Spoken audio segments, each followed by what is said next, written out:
to the Dagan Best. His name is Patrick Watson. We are astrologers.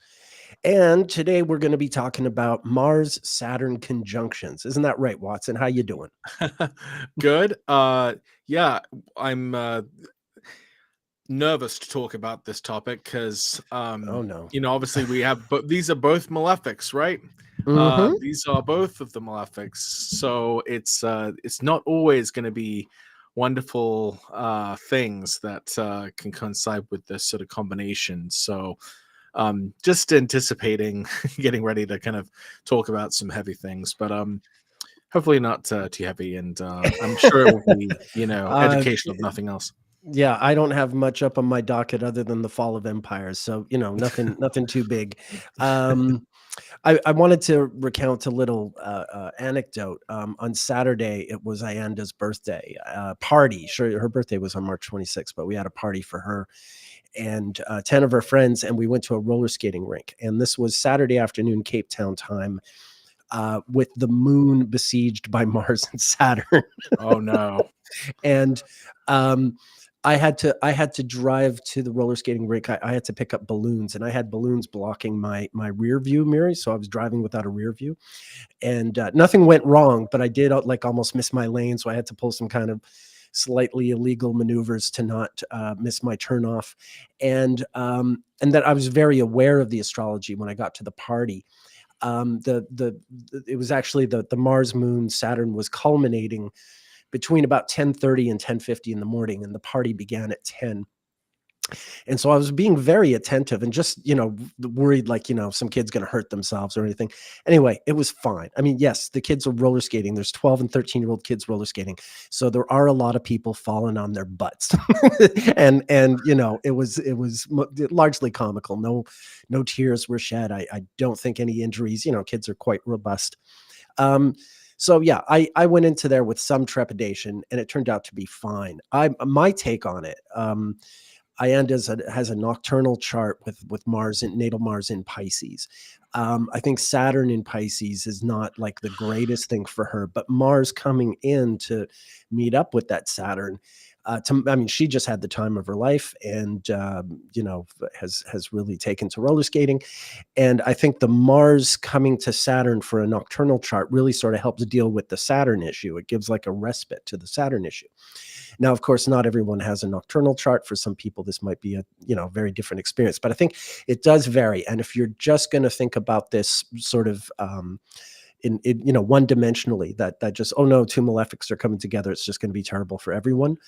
Not necessarily the case. That being said, of course, we're going to be talking about all kinds of deaths, executions, and just lots of charming stuff. So we would, don't worry, just because I'm giving you this sort of wholesome caveat beforehand, it doesn't mean we won't be getting our hands steeped in blood with all the stories we're telling tonight. So or this afternoon where you are. So yeah, without further ado, any opening thoughts? You said you have some trepidation about Oh what's well, I just wanted to comment on the story you just told. That same Moon Mars Saturn containment. I just happened to sleep through that. It just okay. happened to coincide with hours where I wasn't Yeah, even going no, to be awake, and yeah, so it wasn't. I was suddenly concerned about the overall meaning, and maybe there might still be some significance to some of the things that were happening in that time. But the actual experience was a fairly uneventful sleep. But I know that the Moon Mars Saturn opposition that occurred back in July when the Moon was conjunct Mars in Virgo opposite Saturn in Pisces, mm, that night was when our water went out, and it was a okay, giant. And in fact, our entire street, the you know the there was some like neighborhood wide issue in our okay, particular area with like access to water. So I was kind of expecting, wondering, what then is this going to be about? Some sort of water based sort of calamity or disaster. Actually, right, one of the things that has been kind of annoying with this applying conjunction is I'm I've sort of been helping my mother get her house ready as she's running to, getting ready to move here. And Mhm. we've discovered that there is a big kind of leak problem in the bottom of her property. And so I'm sort of thinking like, how am I going to save up for that and try to help her with that, because she's on sort of fixed income. So it's you Okay. know so there is kind of a watery Yeah. thing. It just hasn't hit me necessarily directly. Okay. Yeah. Well, Um, and also, of course, with Mercury retrograde coming up, so anything, all the problems sort of surface. Things that have been doomed to crack or reveal themselves as problems, or resurface old problems that you think are solved sometimes. Yeah, this is a great time for that to happen. Um, depending on how you want to use the word great. All right. So without further ado, did you want to start? Should I start? Where do we start?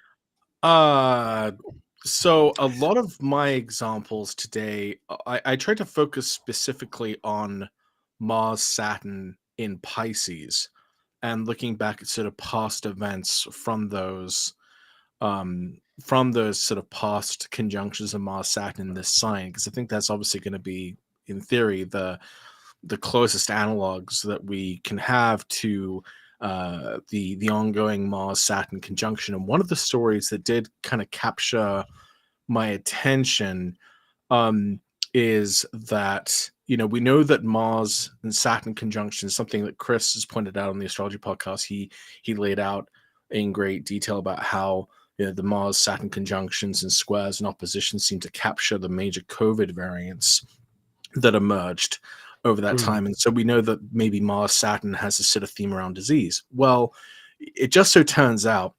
that the last time we had Mars and Saturn conjunct in Pisces was at the end of March of 1996, and I'm going to share my screen here. All right. So let me get that. Okay. So this, do you see this chart here? Yes, we do. All right, excellent. Yes. So basically, so on March 20th, 1996, this is when this surveillance group, this group that had been surveilling the proliferation of this disease, that basically this was the day basically that scientists told the UK government that the mad cow disease was making its way into humans, and this led directly to the uh, ban on beef exports from the UK. And actually, because of this event of mad cow, proliferating in the UK, that's actually the reason why even today I'm not allowed to give blood, because I lived in the UK during this time frame. Okay. So I thought that was interesting because this is literally as the conjunction was happening, and even though the disease was already sort of present, this is when it kind of became known that this is actually a threat to humans, and this isn't just something that's happening to the cows, but something can hurt people as well. Now, what's interesting about this is that obviously we can draw parallels to what's happening in Texas. That we have yet another problematic cow situation originating from Texas. Mhm. If I had a nickel for every problematic cow from Texas that's come about recently, I'd have 2 nickels, which isn't a lot, but it's strange that there are two. So yeah, there's this story coming out of Texas about what is it, some sort of new avian flu or something that's coming about. Have you heard of Oh, this? no, I have not. So yeah, basically there's this new version of avian flu which is coming out of Texas, and somehow this has been connected to cows. I wish I could summarize this better. I haven't really been paying attention to the story, but Okay. basically, I wonder if there will be, if this Mars Saturn conjunction, then the fact that this avian flu thing is coming around the same time as the Mars Saturn conjunction is a sign that, we're reaching this this another moment of kind of critical awareness around a new threat, basically to our bodies. Sure. Yeah, Behaven says bird flu. Just looking at the comments here. Yeah, Oh, so yeah. I thought that was kind of interesting. Now, there's a lot of things that came out of this particular 1996 Mars-Saturn conjunction. In fact, most of my examples today come from this 1996 conjunction. It's really weird how many kind of really nasty things came out of this. And one of the reasons for that probably is the fact that it wasn't just a Saturn Mars conjunction, but it was also very close to a mutual Sun Saturn Mars conjunction. So it was kind of a starting point in the both of those cycles at the same time. And so there seems to be, a number of really kind of nasty things that occurred right around March of 1996. And I can go into those. But I thought that was the first one that kind of piqued my interest because of the potential relevance to today. Also, Right. not to mention, this is also pretty close to another solar eclipse in Aries. That this happened. Yeah. Just to spice it up a bit. And you were 8 years old at this time. Do you have memories of it? I just remember, I just remember on the news that being, this term mad cow disease. I had really no idea what that meant or anything. It sounds almost comical. Like if I don't even I don't even particularly remember like not eating beef or something. I'm pretty so Okay. I'm not sure. My memories are kind of hazy, but I do remember. Okay. I just remember hearing the phrase and the term a lot. Right. Sure. Yeah. I certainly remember it from the news at the time. What's interesting for me in 2001, I was living in the Netherlands, and in the spring of 2001, in the Netherlands, there was an outbreak of foot and mouth disease, and a lot of pigs and sheep had to be, basically sacrificed. And there was a great uproar from Dutch farmers at having to, not having the kind of government support they wanted. And, I would often go for bike rides, around the Dutch countryside during this time. And what the farmers were doing to protest the Dutch government's handling of this was to take the carcasses of these cows and sheep and hang them from trees. And I used to go cycling through the countryside, and you would just come across these macabre arrangements. The Dutch are artsy about everything they do, but even when they're arranging sheep and pig carcasses from trees, it was really something. And it was during this time. It was kind of a drawn out period. I think it started in March during the Venus retrograde, as I recall, but it went into the spring. Because I'm in the Dutch spring a lot. It's one of those countries where it's still dark at or still light rather in the summer at like 10 at night. So I'd go for these long bike rides, and we had Saturn went into Gemini that spring from Taurus, and Mars was in Sagittarius and did a retrograde, and you eventually got a fairly tight opposition between the two, but like Mars with Pluto opposite Saturn with Venus. So there was still a Mars-Saturn configuration sort of at the peak of all that. This is just your anecdote is jogging my own memory of similar things that I've witnessed, and pretty gruesome. I'm glad 8-year-old you didn't have to see the things that 32-year-old me had to see. In the comments, BNL Dell says, Nick, how many countries exactly have you lived in?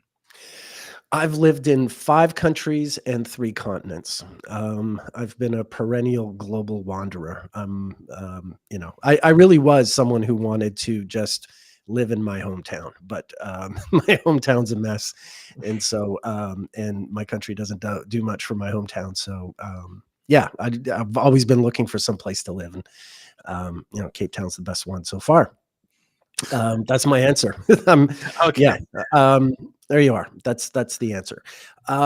Okay. So without further ado, that's interesting. Now, all of my examples, I decided to go in a different direction because I found a treasure trove. Now, you remember last week, or was it last week or 2 weeks ago? I was reluctant to talk about Catherine, Right. the princess.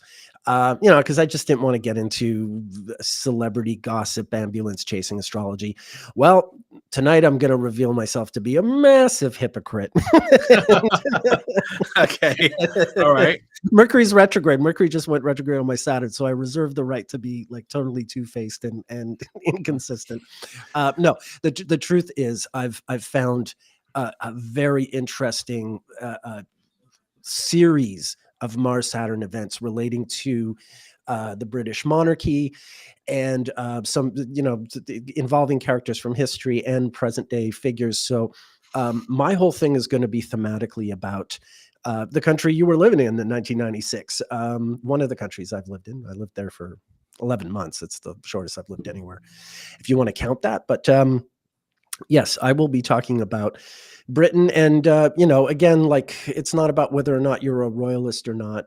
In fact, if you're not a royalist, you might enjoy this more because it's a bunch of stories about terrible things happening to monarchs. And therefore you can get your Schadenfreude in. But yeah, of course I do this dispassionately. I'm just looking at the charts of human beings who happen to have these weird privileges bestowed on them. Okay. So without further ado, do you want to talk about some of the other stuff, and then I'll like do the second half, because mine is sort of like unbroken, and I'll wind up just Okay. I talking. see. Yeah. Okay. I can go on for a few of these other ones. So, Sure. well, so I feel like the one I showed you just now about how basically these UK ministers and scientists, figured out that there was this new variant of mad cow disease that was affecting humans due to eating BSE contaminated food, and that sort of relates to the sort of Mars-Saturn theme of disease. Now, the next one I want to show is kind of more in line with like sort of the elemental interpretation of Mars and Saturn in Pisces, which is that it would relate to perhaps environmental disasters, especially surrounding water. This is something that I've kind of kept sort of beating the drum about, I suppose, especially insofar as it relates to watery infrastructure and dams. We know that the recent bridge collapse that occurred just after Mars ingressed into Pisces, and so the sort of co-presence began between those two planets, and that was something Austin called really well on the Astrology podcast. So one thing that I think sort of stands out to me from March of 1996. Let me get the right screen. Is this Mar-Copper mining disaster that occurred in the Philippines. So this was on March 24th, 1996. It's considered one of the worst mining and environmental disasters in Philippine history. Basically, there was this like fracture in this tunnel, this like drainage tunnel, which contained these leftover mine tailings, which led to this discharge of toxic mine waste into the Boac River, and it caused like flash floods in areas along the river. And there's still effects from this event that sort of reverberate into today. It's the river is basically unusable, and the environmental devastation this has had on that area is just yeah, it's hard to sort of comprehend. Obviously, this has contaminated all of the fish in that area, all of the rice fields that were being irrigated from the river. That's been impacted, and there's still health issues about today because of this event. Even as recently as 2016, this government official called this this place where it happened a health emergency still, due to the effects of the Mar-Copper disaster. It led to a whole bunch of legal action and everything. And you can see there, this is right as Mars and Saturn are still so close together. This is just this is just 4 days after mad cow is sort of confirmed to be harmful to humans.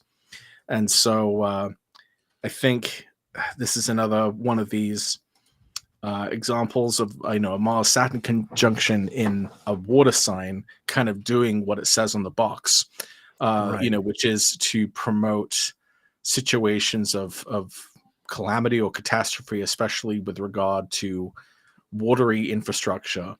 This obviously affected the river in that place.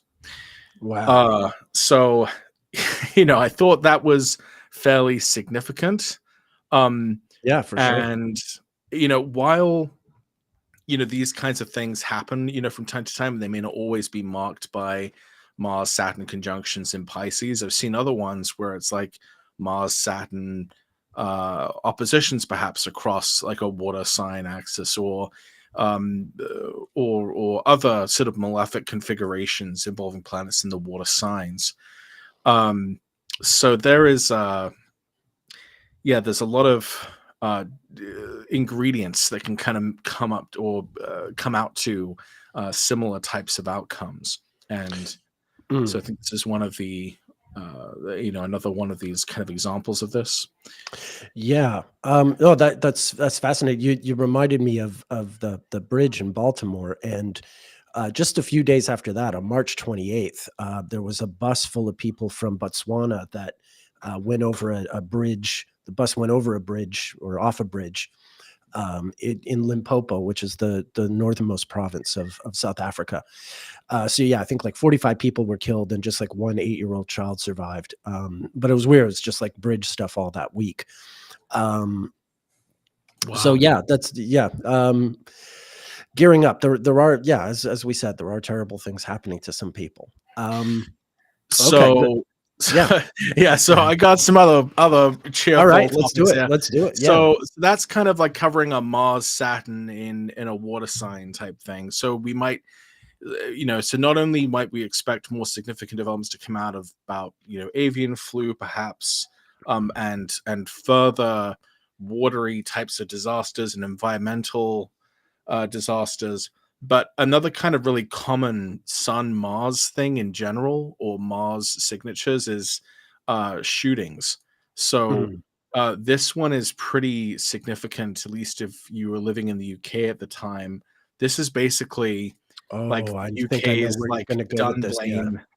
Yeah, so the Dunblane massacre was basically like the UK's Newtown shooting. Yeah. This was a bunch of children mowed down by some maniac. And you can see this is happening in that in the lead up to that same conjunction. In fact, you can see here the sun is even caught between the positions of Mars and Saturn. And it's weird too. This is actually the exact time apparently that the shooting began.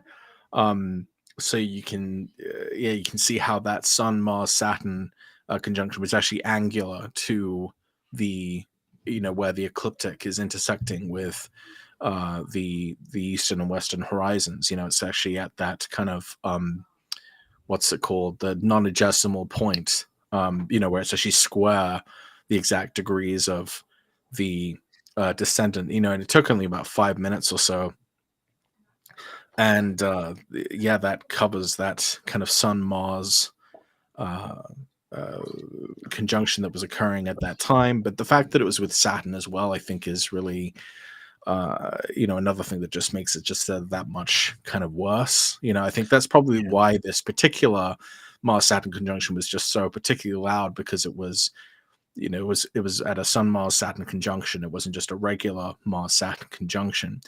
But what's important about this is we can see that Saturn moved into Aries fairly shortly after, and it was because of this event that it led to a much wider sort of support for gun control, which it makes sense when you consider that, if Aries is ruled by Mars and is the sign maybe relating to weapons, that Saturn, the planet of limitation, regulation, and control, would bring about gun control. I see Chelsea Collins in the YouTube comments just let us know that, of course, Columbine occurred at a Mars-Saturn opposition. Right. Coming out of that Mars retrograde, I remember well. Yeah. In fact, given the kind of similarity of this case to the Sandy Hook shooting, I thought it would be interesting to just briefly take a look at that as well. Oh And you yeah. can see that Mars in Capricorn was rising. Saturn had recently culminated. Mm, Um, Prior to the shooter coming into the school, they'd actually killed their mother. right. Before going over. So we don't know exactly when he killed his mother, but I assume it might have been when Saturn was culminating or when Mars was culminating. And look at the moon. The moon is separating from a sextile with Yeah. Saturn and moving towards a conjunction with Mars.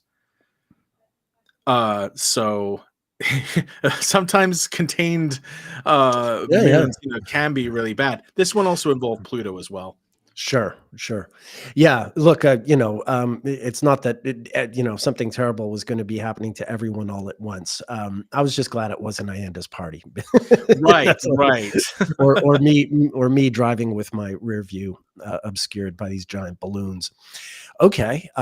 Yeah, no, that's I remember the Columbine Mars-Saturn opposition, certainly. But that's the difference, I think, is, Columbine did not really result in any gun regulation, Right. but isn't that something, a broader theme? Is it something that you found or someone else that whenever Saturn's in Aries, there tends to be some form of gun regulation? Isn't Yeah. that work you did? Well, Yeah, yeah, yeah. No, yeah. I wrote yeah, my yeah, yeah. I article remember that. on Saturn in Aries and gun control, because actually in that same 1997, 1998 Saturn in Aries period, that's also when Australia banned Right, guns, because they had a similar event occur in right. close to the same time frame. So yeah, you did have a major push for limiting weapons in the UK and Australia at the same time. And even in the United States, even though the United States resists um, gun control historically, it was during that same 1997 1998 Saturn and Aries period that that I guess some of the stipulations of the Brady handgun bill that had been passed a few years earlier actually came into effect. So the federal background check system essentially Mm, went online in that Saturn and Aries period in the late 90s in the United right. States. So, and in fact, I think the FBI itself was started during a Saturn and Aries period. Yeah, yeah. So, I believe, like part of the resurgence of gun culture in the United States, to some degree was inspired by the Black Panthers of all people, exercising their right to bear arms at the California State buildings in Sacramento, I think on May 1st, 1967. And if I'm not mistaken, Saturn, let me look that up quickly. Sorry. This will just take me a minute. Because that's kind of, there's something, I mean, Americans obviously owned guns and the NRA existed before that, but the NRA oh, the NRA of the 1960s is, still in favor of regulation and things like oh, that. you, They you didn't know go what? You crazy. want to see something hilarious? Do you I know always when? want to see something hilarious. Do you know when the Yes, NRA sorry, started? I just want to show quickly Sure. before I do want to see that, but I'll Yeah. just quickly share my screen. This event I'm talking about. I don't know. I don't know if you wrote about this in your article, but I see it being related to guns. Yeah, it's an untimed chart, but on May 2nd, 1967, I was off by a day. Yeah, a bunch of gun-toting Black Panthers, exercised their right to open carry. You can see the Mars-Saturn opposition. They weren't there to shoot anybody. They were just there carrying their guns for self-protection, just like This is the only just like time. good Americans do. And This is the only time the Republicans wanted gun control. yeah, Is after this. exactly, Yeah, and exactly, including Ronald Reagan, who was the yeah, governor at the governor of time. California at the time. Yeah, Exactly right. I believe I wrote about that as well. yeah, Interestingly, about the NRA, we can see yes. that they started on November 17th, 1871, which you can see is at a Mars Saturn conjunction in Capricorn. Wow. So the uh the group, right, that is the strongest gun lobby in the United States, has both malefics conjunct in the signs of their own or their exaltation together. Mm, And I think that is really speaks volumes. something. Yeah. uh Amazing. um You can't make this stuff up. right. Yeah. So there does seem to be this theme of Mars Saturn sometimes, and um really kind of bad acts of violence that are very um influential or impacting. And given that this one is going to be happening a few months before Saturn will be again moving into Aries in like mid 2025, that's what kind of makes me think that uh that for whatever reason after 2025 there would be seemingly this new opportunity to move gun control forward. Not sure how that squares with some of your current ideas about who is in power at that point, but it seems that regardless of who's in power, that there would in some way perhaps some progress made on this issue. At least from my perspective, I would see it as Right. progress to have more gun Right. control in the United States. But Well, look, I mean, the thing I'll say about the person that I think is going to be president is that that person has no actual values, and if that person saw it as an advantage to pass some gun ban for this or that reason, they would totally do it, not because they care about the issue, but just because they saw it to their advantage and their own sort of sly posturing. So if they, yeah, I mean, it does seem far fetched that that particular person would do it. But at the same time, like that person doesn't believe in anything. So that person actually could do something that we consider good, not because it's their personal values, but just because it might be like to their advantage at the time. That same person is currently comparatively speaking, espousing the more progressive view on Israel, Palestine, and Gaza, shall we say, as opposed to his opponent. So, again, so not because he's a great person or because he believes in anything, but Paulo Mendes says here on YouTube, in the summer we get lots of mad cows from Britain here in sunny side of Europe. Ha ha. cheap shot. Cheap Not shot. that Okay. I If you don't want take to, it personally because I'm kind of disinvested from nationality, but that is kind of funny. well, if this person really wants to get their Schadenfreude on for the British, don't worry. The second half Yeah, of this program well, will deliver, even though I don't necessarily have the same uh, um, dark thoughts whatever. So Okay, Chelsea Collins, I just wanted to touch on a couple of the comments here on yeah, sure. YouTube. Chelsea Collins says, "Didn't the longtime leader of the NRA recently step down?" Yeah, I would assume that like Mars Saturn conjunctions must be all over the NRA's history. If it started in Mars Saturn conjunction, then we have like shootings which have occurred at Mars Saturn oppositions and things like that. Then I would assume that um, that would be kind of a big part of. Wayne LaPierre resigned effective January 31st. So that was a few months ago. Obviously, that's probably not related to the Mars Saturn conjunction necessarily, but Wayne LaPierre, born November 8th, 1949. Anyway, With Mars and Saturn 10 degrees apart in Virgo. oh wait, he was born at a Mars Saturn conjunction. Yeah. Oh Here, let me show you. God. Oh wait, I'm still sharing my screen. I'm sorry. I forgot I was. Okay, yeah. Oh Look. no, I didn't see any screen being shared. Oh, am I or am I not sharing my screen? No, I don't see your screen. Oh, okay. Oh, maybe because I switched back to yours. Okay, just a moment.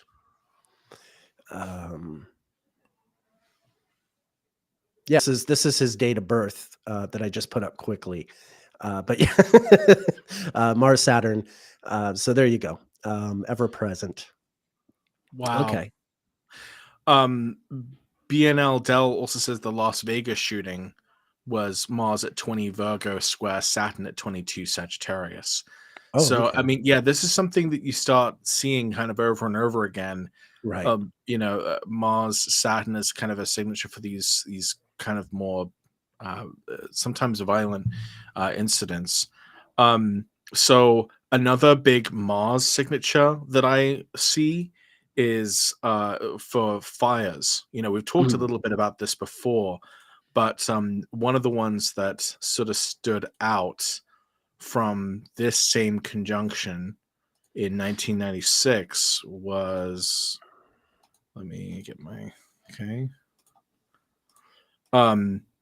So basically, yeah, this is the ozone disco fire in Quezon City in Philippines. It's officially acknowledged as the worst fire in Philippine history, Jeez. and among the So 10 worst Philippines really, nightclub. Yeah, the Philippines they seems to really get took hit it this hard by because this. Yeah, this is the same week as that yeah, mine disaster, isn't it? yeah, Jeez. yeah. What the So hell? Philippines got hit really hard, and I'm still. That's like one of the things that's really, really annoying me is I really wish I knew where these things hit, because it seems like certain places do get hit more by Right. certain events, and I wish we kind of understood that a little better.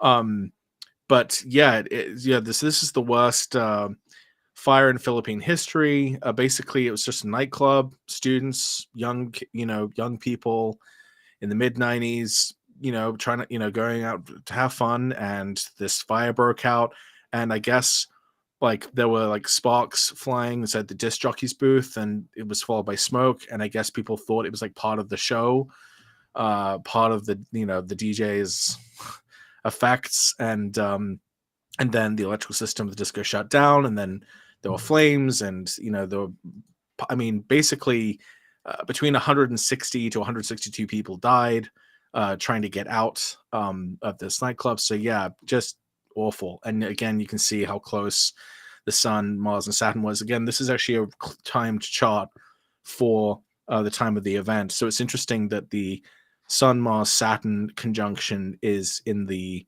fourth, because it shows that it's and actually pretty close to the IC, because it sort of shows that the danger of Mhm.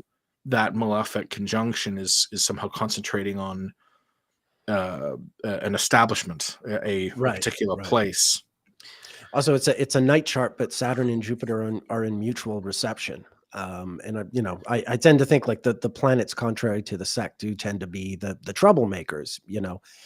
Even I mean Jupiter can still be Jupiter, but if it's contrary to the sect, it's not necessarily just helping people win lotteries and things like Mhm. that. So yeah, Yeah.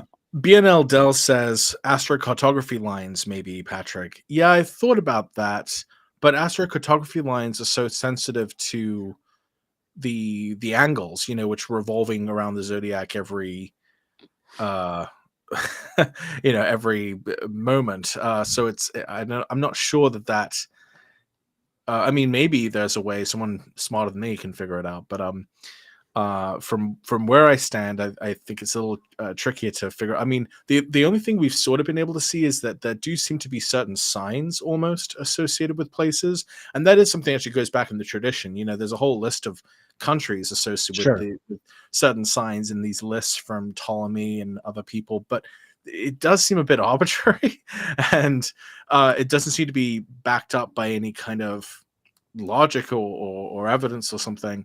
And so, the closest I think we have to zodiacal associations of the planets in that way is probably closer to the work you've done, which shows that certain, say, certain signs, like, for example, the United States almost seems to be like uh, this the Gemini Right. country. When you get those major transits through Gemini, there seem to be like kind of American things overall.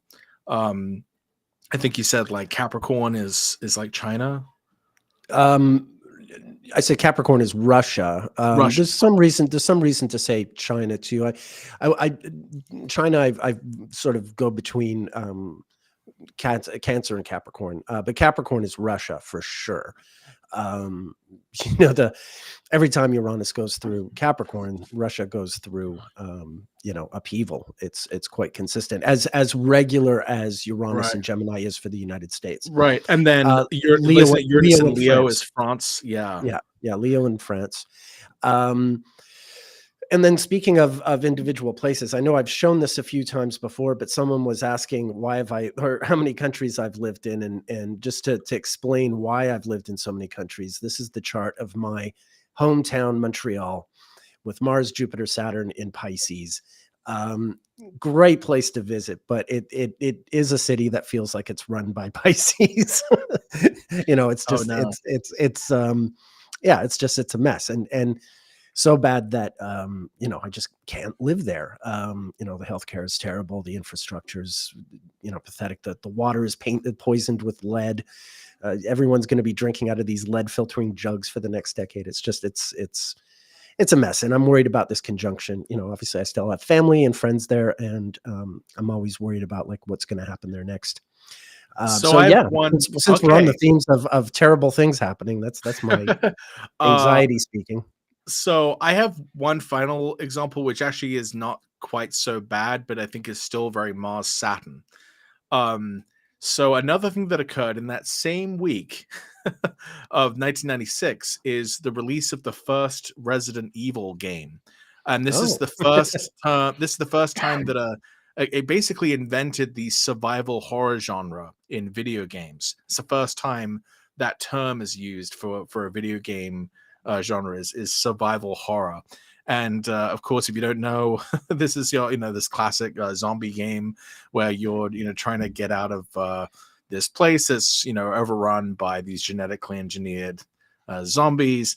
And I've so never I think I've this, never played it. I have a vague idea. There's a yeah, movie too, right? There's a yeah, movie the that movie yeah. is not that good, but but I do think it's quite interesting that it comes out into the world at the time of this Mars-Saturn conjunction, and it's weird. It's kind of eerie too if you think about the fact that you have this like zombie shoot 'em up game coming out in the same week with the same astrological signature as an actual real life shooting. It's like I Art don't know. imitates life. Yeah, yeah, yeah. Yeah, there's something kind of eerie sort of about that. And the entire point of it obviously is just to get out alive, and to survive by any means necessary, and especially through just mindless killing. So it's an interesting signature there for sure. I wonder if the fact that Mercury applying to that Mars Saturn conjunction was describing that this is like a game rather than the thing itself. Right, right. um and yeah, I mean it's a less Realistic enough though. harmful. Right, it's a less, it's like in fiction as opposed to in reality. So uh that may be a clue perhaps for ways you can kind of work out if you're the remedial type, perhaps playing a violent video game is the way you can work out your Mars Yeah, Saturn issues, perhaps. sure, sure. Better they do it there than out in the streets. Okay, fascinating, fascinating. Yeah, so I thought all those Anything else from the fabled month of March of 1996? So I mean, not really. I mean, there are other things from other Mars Saturn conjunction to Piso I've talked about before. There was a major dam that broke during that same time frame. The Meadow Pond Dam was this dam that collapsed, caused this fatal flood. It's just these kinds of things are sort of going to be more in the air with Mm, these Mars Saturn conjunctions: disease, shootings, fires, and specifically when you take the element into account that it's somehow watery or zoological, perhaps, right, given right. the way it affects sort of animals, I guess. Yeah. Um, Well, what occurs to me, I hate to go into like, we've already been talking about dark stuff, but something that occurs to me going back to that thing about Saturn going into Aries and there being, legislation introduced to control weapons. Um, right now we're at a point in the Ukraine war where pundits are just coming out and saying that they basically expect at some point in this whole thing, Russia is going to detonate a nuke somewhere, that they're going to become desperate enough and they're going to do that. Now, obviously, I don't want to come out and predict that. But people are saying it, like pundits are saying it out in the news, which is the only reason I bring it up. But I wonder, if Saturn going into Aries in 25, 26 is not sort of a global reaction to something really, something far worse than even gun violence. So anyway, hopefully not, but I'm just thinking out loud. Right. And Oh, I just want to point out a couple of comments before we get to the British section. Stephanie sure. King says on YouTube, January 1936, Mars conjunct Saturn in Pisces. I'm The about to US go there. The U.S. Army adopts M1 semi-automatic rifle designed by John Garand as a Okay. new No, that's standard not what I issue was going to weapon. go. Okay, I'm going to talk And about something else in January of 1936, but I didn't want. Okay. in late 1947, that was when the AK-47 was introduced, which is kind of the mass murdering weapon of choice, and that was in a Mars-Saturn-Pluto conjunction in Right, Leo. that's a Soviet gun, and boy, are there a lot of them here in South Africa. Yeah, chances are, like when someone gets shot here, it's usually by an AK-47, because the Soviets were handing them out to various militias during the years of struggle against apartheid, or the civil war in Zimbabwe, the civil war in Mozambique, the civil war in Angola, so on and so forth. So yeah, sub-Saharan Africa has a lot of AK-47 still. Okay, that's interesting. Interesting. Yeah, look, the thing about the nuclear bomb, I only bring it up because it's out there in the ether already. I did, before I go into the British stuff. Do you have anything more you wanted to say? Oh, I was just going to talk about this comment here. Ariana Elise. Geez, guys, Mars, Saturn, and Scorpio native here. Anything good to say about the possibilities? So Well, 1984. But that Mars Saturn of 1984 in Scorpio, and I presume this person's born in 1984. That's a good bet. That's the only time I can think of offhand when Mars and Saturn were co-present in Scorpio. This was when the Los Angeles Olympic Games were happening, and the Soviet Union boycotted them because 4 years earlier the Soviet Games had been boycotted because of the invasion of Afghanistan. And yeah, it was sort of this that Mars Saturn in Scorpio. We actually had come close to nuclear war in '83. We only found out about that much later, but that period in '84. The guy who was in charge of Russia had he had replaced someone who died in February of '84, and this guy would die in March of '85, and he'd be replaced by Gorbachev. So it was sort of like the last part of the really dark part of the Cold War, if you will. Once Gorbachev came in, things started to change. right. Okay. One thing I could say about more positive manifestations potentially of Mars Saturn, although this is somewhat of a strange one, but I think I can explain it, is this is the day that the United Nations had its this sort of when it came into being, essentially, on Right. October Yeah. 24th, 1945. Now, the main way that this makes sense is obviously, the UN came about because of World War II. This was the attempt to redo the League of Nations and actually have it work this time. And there was obviously a great feeling after World War II was over, like, we can't let this happen again. Let's join together as one world and be on the same page to prevent this from happening again. So that's obviously a part of that really big hopes of this Venus, Jupiter, Neptune, and Libra, an institution of based on and founded on human rights, all of these sort of Libran ideals of cooperation. That's obviously a huge part of what the UN is supposed to be about. But we can also see that it has started not just at the conjunction of the benefics, but also at a conjunction of the malefics. And this particular Mars-Saturn conjunction is very unusual because Mars and Saturn were about to go retrograde in this sign and would actually conjoin together while retrograde. And that does not happen very often, where you get a Mars retrograde conjunct a retrograde Saturn. In fact, 1946, late 1945 and early 1946 is the only time that this would happen in the 20th century, if I'm not mistaken. Obviously there were times where it became close. So like 1984, I believe we almost had a Mars Saturn conjunction where both were retrograde. 2016, we almost had Mars and Saturn Yeah, in conjunction in Sagittarius. Yeah. Sagittarius. But Yeah. like 1946 was like a direct hit while both Right. were retrograde. Yeah. And this is when 1940 early 1946, that's like when the tribunal was being set up to try The Japanese and the and Nuremberg trials. The and the Nuremberg Nuremberg trials were trials. starting Yeah, this very month as well. Yeah. yeah. So like, They would last a whole year. Yeah. so it's interesting as well because if we think about this in terms of an inception chart, now I don't know if this is actually the right rising sign or not. I just did the noon chart, but it is Okay. interesting that I like might have a time chart. Keep for talking. I'll see if I do. for the UN, part of their mission is like peacekeeping, but like there's obviously been a lot of concern that like the UN isn't particularly good at, Yeah. doing this.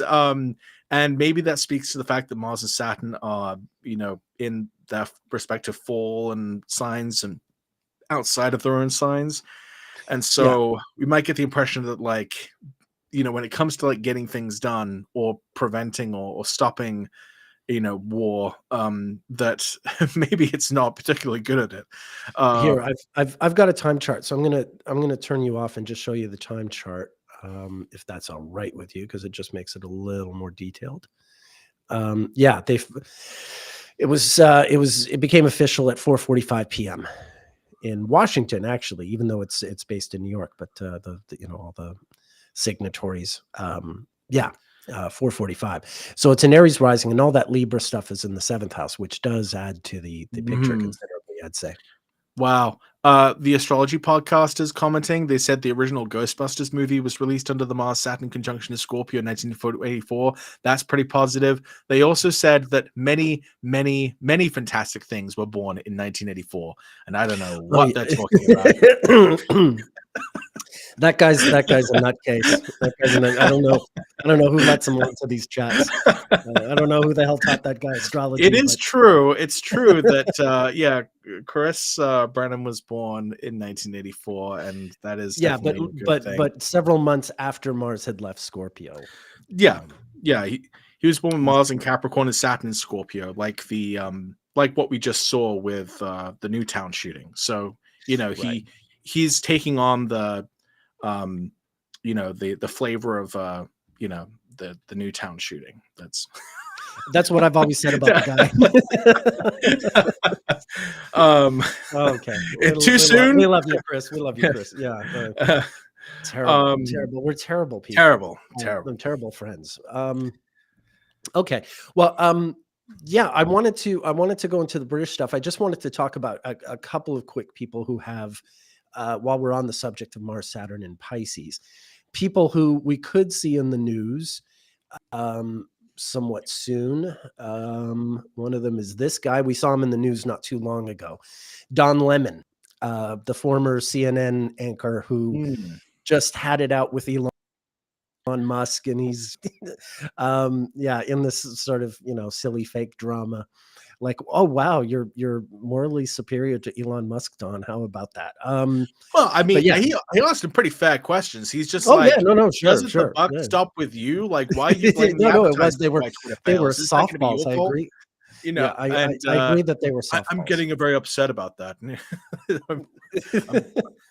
But I do think at the same time Don was going for like an easy performative win. It's really easy to make Elon look corrupt and stupid and irresponsible. It's the easiest thing in the world to do. Okay. You should do it then, Nick. Wow. Anyway, Don Lemon is, as you can see, having his second Saturn return very, very soon. That Saturn is opposite the Uranus Pluto, and he's got Saturn and Mars co-present. It's a separating aspect, but he does have it. Someone else that I thought is worth talking about is Zack Snyder, the film director. Right. I don't know what's up with him right now. So one thing that's quite interesting to note about him is, look at that Saturn. It's in the 7th house. He met his wife in 1996. Now, we don't know when exactly, but right. I wonder if it was March. I wonder if it was March, because he does have that Sun, Mercury, Mars, Saturn co-presence in that sign. And so it's interesting that he'd have that same kind of repetition occur with meeting her. Now I don't know, what another thing kind of strikes me about the fact that Zack Snyder has that Mars-Saturn conjunction is the fact, we just talked about how Resident Evil was released at that Mars-Saturn conjunction to Pisces in 1996, and Right. Zack Snyder's first film was the remake of Dawn of the Dead in That's right. 2004. That's right. More Well, and if you zombies. Yeah. and if you think about And it's a Zack really Snyder's, good remake, yeah, it's incidentally. pretty It's a good. very Yeah, I thought it's that was great. quite good. I would have been the first person to, rip on it, had it sucked, but It was it's good. quite good. Yeah, yeah. Zack Snyder, and if you think about Zack Snyder's filmography, like it's very very Mars Saturn, right? I mean, he literally has a Yeah. film about the In Spartans, Pisces. Yeah, but it's comic and books, it's like yeah, it's and um you it's know all shot in some studio in my hometown in Montreal, right? I mean, his 300 particular, definitely was. I mean, I'm just saying, like, for Zack Snyder, his particular take on like the sunniest superhero there is, Superman, is like this gritty, like brooding take Right. on this superhero. A lot of his films are very kind of uh, they sort of show the brutality of these characters in many ways, which works for things like his depiction of Batman, for example, and Sure. Batman Sure. versus Superman. But there's, yeah, I feel like that hard edge of that Mars Saturn conjunction really comes out in his really intense sort of action sequences, and his just the way that he likes to present these extremely sort of graphic, violent sort of scenarios in like ultra slow mo. I don't know. It just is very modern Yeah. Mars Saturn to me. Yeah, yeah, no, for sure. I also I think of what he did with The Watchmen. I'm one of the people who likes what he did I with The liked Watchmen, I the liked movie. what he did with the Watchmen. Yeah. But I get the critique. The critique is that, I mean, he's quite faithful to the comic book, but the comic book is supposed to be like sort of a criticism of superhero culture. It's supposed to make all these superheroes look like, losers and hopeless cases. And while the movie does sort of show that, it still makes them very glamorous, whereas the comic book was not supposed to be glamorous. But I think that's a function of the Pisces too. Mhm. And it does occur to me, he films it. He definitely filmed 300 in Montreal. I just showed you the chart for Montreal, where there's a Mars, Oh, Jupiter, right. Saturn in Pisces. But I know, Right. I know the place. It's a 10-minute bike ride from where my parents live. This film studio where, a lot of these types of movies are done. Movies that are just filmed in a room, in front of green screen, and they add all the stuff later. So definitely 300 was filmed there. Some of the X-Men movies are filmed there. I'm not sure if Watchmen was or not, but it wouldn't surprise me. But he's definitely done, Montreal, that studio in Montreal is definitely the kind of place where someone like him, would do his work, because he is such a sort of a green screen guy.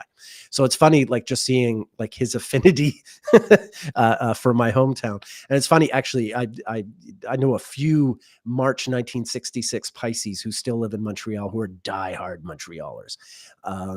Actually, I have a friend born the exact same day as Zack Snyder and Don Lemon, come to think of it. So that's kind of Oh, funny. wow. Yeah. It's interesting. Yeah, yeah. Hey there, John Campbell, if you're out there. He's an astrologer, actually. Not a working one, but a very savvy astrologer. Yeah. I think I knew him back from the MySpace days. Yeah, yeah. He's the guy. I met him through Axel Harvey, and our mutual friend and teacher. All right. Well, shout out to John. I haven't seen him in a while. Okay. So yeah, I just wanted to show you Don Lemon and Zack Snyder because, yeah, they're sort of, there's still people that we might hear about Right. That coming was out. that was one other one that kind of annoyed me because I couldn't really find anything out there for them, but I knew it would have to be important. Cindy Crawford was born with a pretty close Mars Yeah, Saturn yeah, conjunction I in had her Pisces. up. Yeah, yeah, yeah. I was going to mention her too, but I just haven't seen her in in the news in forever. The only Um, thing that, well, okay, so I don't even know if we have her birth time, but I have. Let me see what I have. I know I pulled her up when I was just going through charts yeah, but I here, couldn't find like anything specific that came up for or maybe her I for didn't like even March open her. 1994 and 1996. But one thing we do know that happened in that time, and I assume it's part of just her overall Saturn return, is that she got divorced from um, Richard Gere they like announced the separation at the end of 1994, and then they got divorced in 1995. She also had a movie. She like tried to pivot into acting in 1995, and the movie was like it wasn't very successful. And one of the reviewers, I guess, for this movie even said that she wasn't that great of an actress, but she was good as a jogger or something, which is pretty. Boy. I know, pretty. Oh dear. Oh, the 90s. Oh boy. The 90s, right? Yeah, this kind of thing. That's just so charming. Terrible.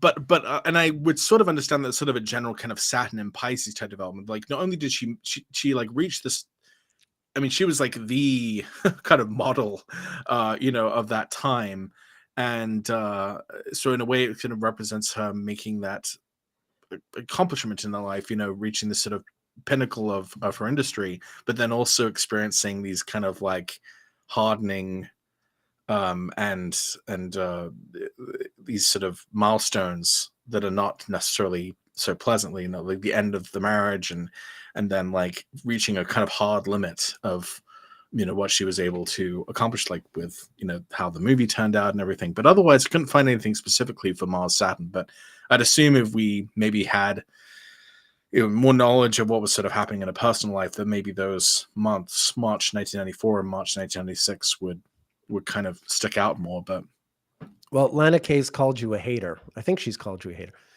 Just looked it up. Don Lemon just got married today. Oh, congratulations, Don. All right. Interesting. Did he marry Elon? No. He got married today. Wow. Okay. Under a Mars-Saturn conjunction. I mean, Who's your astrologer, Don? Call me. Give me some of that CNN settlement money. All right. Yeah, Don, you could do better for astrology. Who's reading your chart? The Astrology podcast? All right. Oh, wow. Sorry, I'm just kidding. But oh, I'm going to get in so much trouble. Yeah. Actually, speaking of getting in trouble with Chris, actually, that's a perfect segue to go into this British thing. Okay, all right. Because this is a chart I've actually shown on the Astrology podcast, and I referred to, okay, so this is the chart for the death of King George V in 1936. Remember, January 1936, the same month that one of those machine guns was adopted by the U.S. Military.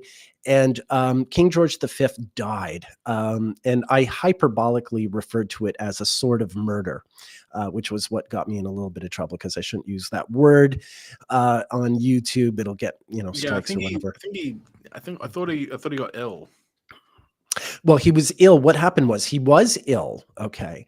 And he was definitely going to die in bed. He was in bed. He was dying. But the thing was, in England at the time, the morning papers, I guess the London Times, if I remember correctly, the respectable establishment paper was a morning paper.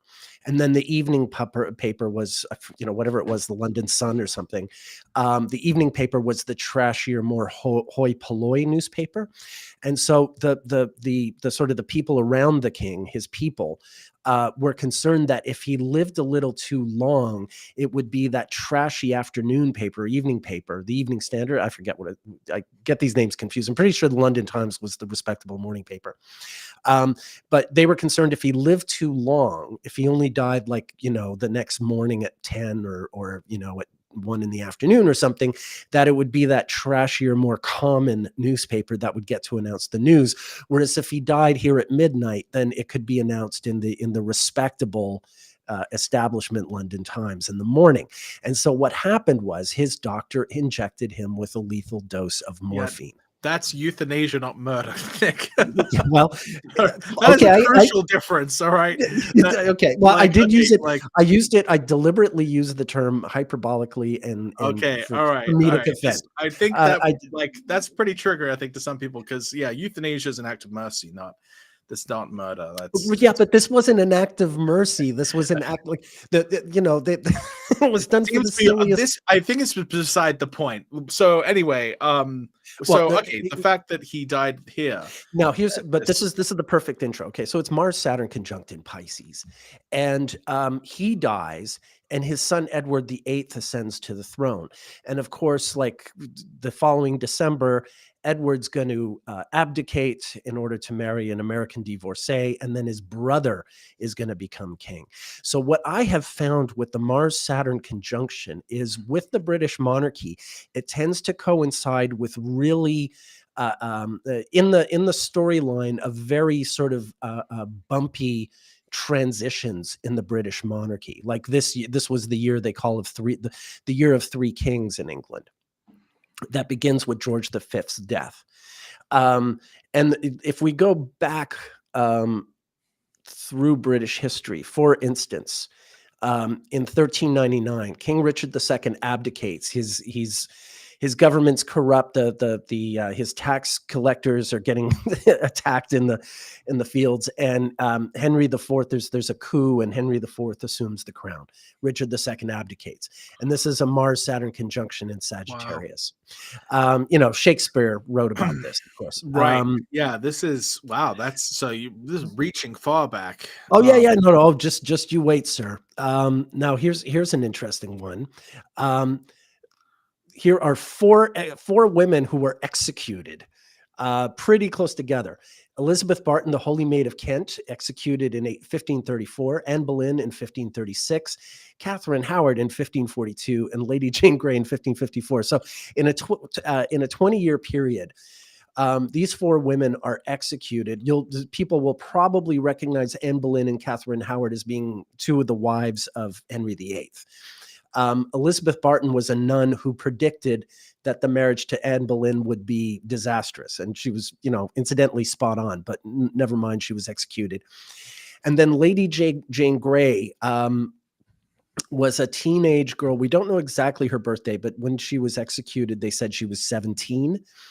Some historians think she might have been slightly older. But she's technically the first queen of England.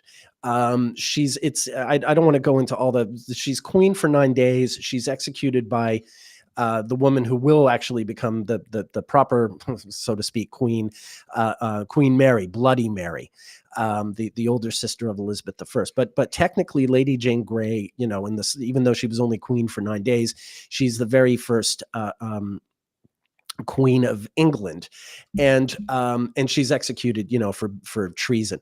So her execution, okay, that's a Mars Saturn that's 13 degrees apart. But if you look at it in the context of the fact that, Catherine Howard, it's 5 degrees apart. Anne Boleyn, it's exact. Elizabeth Barton, it's nearly exact. I mean, this is a really interesting trend. Now, as far as I know, Britain has long given up execution, let alone chopping off the heads of women. But it is a kind of it's an interesting little collection of these four notorious events that occurred during this time. These four executions occurred within the timeframes of Mars Saturn conjunctions. But exactly, Nick, astrology is confirmation bias. Sure. Sure. Well, furthermore, Queen Catherine of Aragon, the first wife of Henry VIII, the one who couldn't get pregnant and started this whole thing. Well, I shouldn't blame her, but the one who everything was blamed on, she had the natal conjunction. Now, she wasn't executed, but it's just kind of she was basically cast aside and ruined and what have you. Yeah, I think Henry VIII. He pretty much had the loudest Uranus opposition anyone could ever have, right? I mean, he made his midlife crisis everyone's problem. To the point of severing geopolitical ties and instituting a new religion so he could get some strange. Like it's just the most insane. Well, he did. No, I mean, there's the patriarchy involved. He wanted a male heir. He wanted a male child, right? I get it, but yeah, and that is like in this day and age, I'm not making excuses for anyone, but in this day and age, when a woman becomes queen, that's like her only job. is to actually, it's still the thing. I mean, I'm sorry, the same thing is true of the present Princess Catherine. If she hadn't been able to give birth to kids, believe me, there would have been a problem. It might have been handled in a 21st century way rather than a 16th century way, but still, it would have been an issue. Anyway, there you are. That's the start. King James the First. Now, again, I'm talking about the really awkward transitions of power. James the First is, he's also his mother is Catholic. She's the Mary Queen of Scots. She's executed. But he winds up becoming king after Elizabeth I dies. And he's, of course, Americans will recognize him as the guy who wrote the King James Bible in American English, according to some American Christians. Thou art correct. Right. So he did that. He was gay. That's not a sort of big secret. It's not like one of those, was he or wasn't he? It's quite unambiguously gay. He's and it's going to be his son who's going to be Charles I, who gets England into the whole English Civil War, and he has his head cut off. So this is a guy. James I does get to sort of live and be king, but his mother is executed and his son is executed. So there's something interesting in that as well. Just if you think about his lineage within the British, court. The English court, rather, or no, British court, because he's also King of Scotland and King of Ireland, I believe. Well, wait. Open that chart up again. You said his son was executed, and who? His mother. So check out the ruler of the fifth house is that Saturn in the 12th with Mars applying to it. So being what is that? That's adherence, basically. That's maltreatment by adherence. And then his mother, well, I guess you could say mother is either just the moon, which is there in the 12th along with it, or as the ruler of the IC, perhaps Mars is then also in the 12th. And it looks like Venus is also kind of caught in that malefic enclosure with Mars and Saturn hurling rays back at Venus. I assume that his sexuality might have been like a big issue for him in that time, since it was a time when as long as you procreated, you basically could do what you wanted, and he did. He got married and he did father children, so it wasn't the same. He got to do what he wanted to do because he got his job done. That was all people really cared about, was that there was an heir. It is what it is. His wife wasn't terribly happy that he was gay.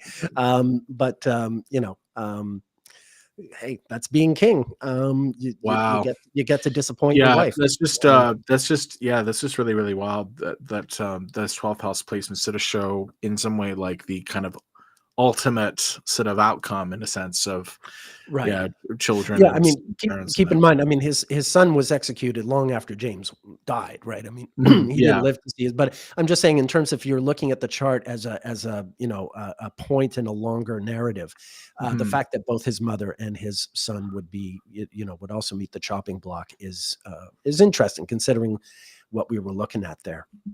Right. Okay. And so it continues. Let's see, where can I go here?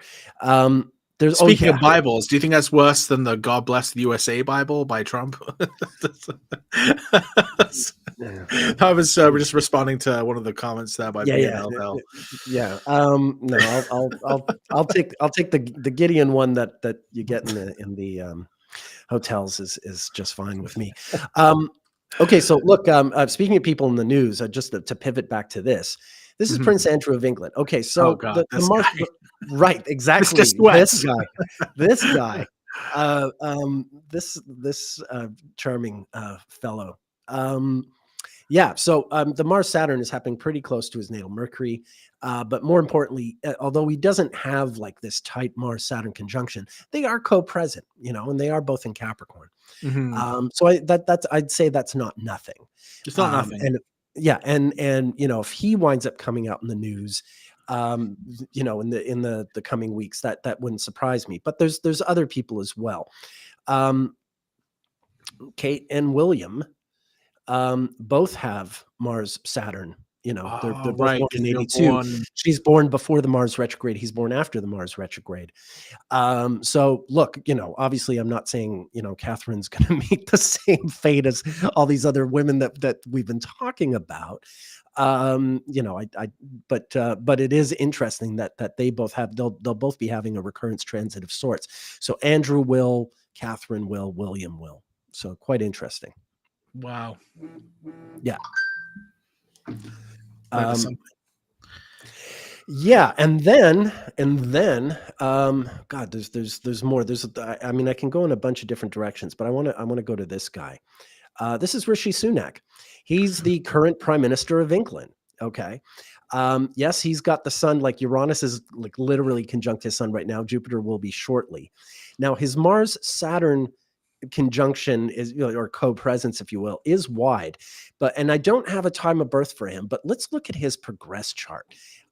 He became prime minister after Liz Truss had to abdicate or step down. Yeah, rather. he I don't know the exact date, but it was on the day of the eclipse, I thought. Yeah, it was sometime, exactly. It was sometime around 2022. That was the funny thing about Liz Truss. Like she was only, you know, the second shortest prime ministership in British history, but she did oversee 2 monarchies, unlike any other British prime minister. I see where you're going with this. Okay, so yeah, his Mars Saturn, we don't know what time he's born, so we don't know exactly when his progressed Mars and Saturn made a conjunction. But you know what?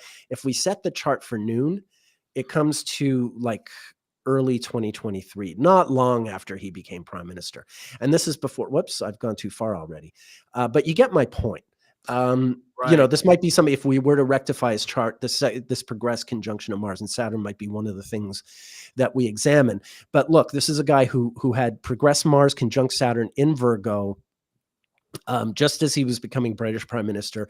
He's already in loads of trouble. I've heard talk that he's ready to step down.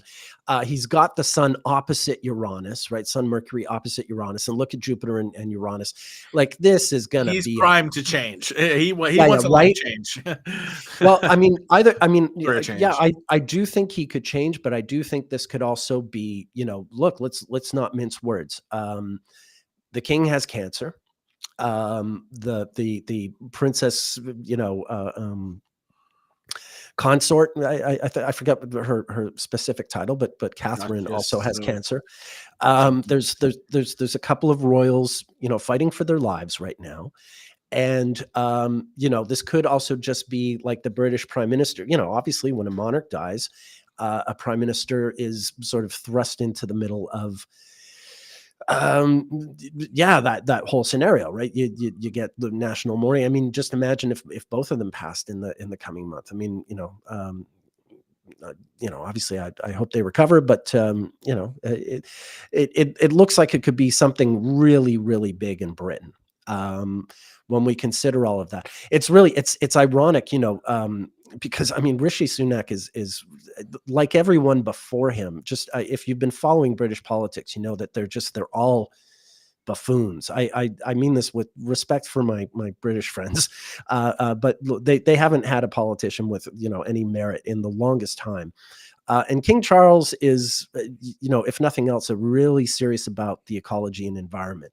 Ironically, even a lot of Brits who are anti-monarchist are like, why is it that the the only British political figure with any sense is the monarch? Like that's being slapped by the irony gods. Like I think we're all being slapped by the irony gods that, you know, while like I'm by no means a monarchist, you know, the present monarch, the reigning monarch, happens to be the only person like he would have been much better as an MP. Yeah, he would have been much better as an MP than a monarch. Like we should have had someone like prime that, minister. You know, it's prime minister. You know. I wish, you know what has happened. Like the former king of Cambodia eventually became prime minister or president of Cambodia. Like he had to leave during the civil war and he came back. And there's another country that did that too. I'm trying to remember who, but man, you know, if he could beat Cancer, abdicate from the throne and run for prime ministership, Like, yeah, yeah, do it. Why isn't that an option? Yeah, like, I mean, Right. it has happened before. There is a precedent. And actually be useful, instead of like all the ribbon cutting they make him do. He does use his position to call attention to these causes, but he could probably do better. Well, he could definitely do better than any of these clowns. So yeah, Yeah, but there goes my what I really like about the fact you noted that about his Mars-Saturn conjunction by progression is that's exactly how I like to use progressions. Like if you have an aspect that is kind of wide to be properly considered an aspect, but it will occur in the future, that's an excellent way to kind of figure out, in a sense, when the potential of that aspect will actually materialize in manifest. life in Yeah, some way. And and yeah, progression is a and great way to do that. and especially if it gets triggered it becomes a Right. recurrence Yeah. transit. The recurrence transit sort of mirrors the natal progression, because I always use secondary progressions and transits as really one technique. I think of secondary progressions as just being transits on another sort of axis, if you will. I mean, Kind of they are. an internal clock. Yeah. See, I guess you view secondary progressions a little differently. I kind of look at it as sort of like an extension of the natal chart, which I don't necessarily have to compare to transits because I feel like when you're looking at secondary progressions, you're looking at like the first transits you've ever had as like an infant, and I'm not Sure. sure that like it's always like necessarily going to be that meaningful, given that you kind of already had those transits in some sense in the first few weeks and months of your life. But you know maybe that's too narrow-minded of me. But I think but I do think they make sense as a kind of abstract extension of the natal chart to figure out like when various potentials that may only be sort of suggested by the natal chart actually come to be in some respect. Like obviously planetary stations and lunar phases and the perfection of aspects by progression do seem to be a really important way of being able to kind of measure when those things happen in some respect. In Mhm. any case, Yeah, I don't think we might haggle over terminology, but to my mind, everything comes out of the natal chart. But like even the way that we all have a portion of time that we live through. We're not gonna. None of us gets to live through every sort of possible combination of transits. We get very specific transits over the course of our lifetime, whether we live 10 days or 100 years or what have you. And so, yeah, the nativity, the secondary progressions, the transits, they're three sort of three hands of a clock, if you will, that oh, work together. here's a good question for you, Nick. So Bliss2B on YouTube says, isn't the 1066 chart of England in Aries rising? I assume that'll mean that the whole Neptune Saturn conjunction at 0 degrees of Aries will be massive, potentially horrible for England.